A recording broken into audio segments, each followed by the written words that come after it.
Years slipped by. The 1980s came with neon lights and new fears, and still the Golden State Killer's shadow lingered. Even though he had gone silent, detectives refused to give up. His crimes had stretched across California, from Sacramento to Orange County, leaving more than 50 attacks and over 10 murders. The files told stories of broken homes of families forever changed. Each detective who touched the case felt haunted. They studied the maps, the patterns, the strange phone calls, the way he seemed to know police movements. Some said he had law enforcement training. Others believed he was military. Every clue led to another dead end.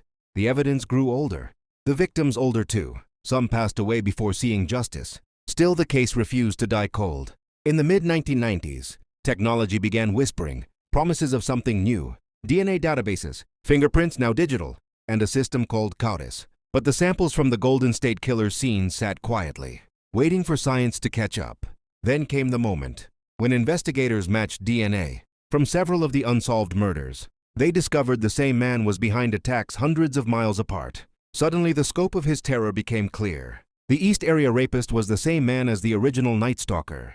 He had changed hunting grounds, but not his nature. Detectives met in small rooms, late at night, revisiting every file. They realized they had been chasing one phantom, who had worn many names. He had outsmarted them for decades, and that knowledge burned inside every officer who had once sworn to catch him.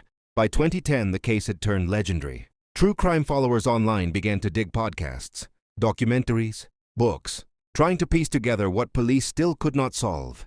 People shared theories, suspects' maps of California marked with red dots, showing every scene connected to the killer. It became a national obsession. And in those discussions, a name often floated without proof: Joseph James D'Angelo, a former police officer fired for shoplifting decades earlier. No one could yet connect him to the DNA, but his past matched the profile.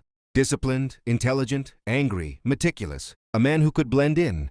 The task force began to focus on genealogy, a new kind of investigation. Using public DNA databases, people were now sending their saliva to websites to learn about ancestry. What few realized was that those samples could also solve murders from generations ago.